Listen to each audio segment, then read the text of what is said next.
ওই দেখো ফটোর পিছনে কে লুকিয়ে আছে, দেখবে? দাঁড়াও, আসো, দেখো, দেখবে? দেখো মুখটা দেখা যাচ্ছে খালি। এই ঢুকে গেছে, ওই দেখো বেরোচ্ছে, দেখবি ঢুকে গেল।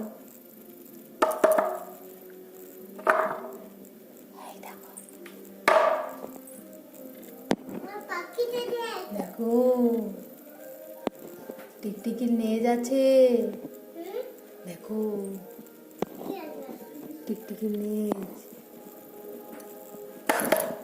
পালালো পালালো পালালো, দেখ পালাচ্ছে। তোমায় ধরবে তবে কি হবে? না না, ছেড়ে দাও, ও কাউকে কিছু করে না।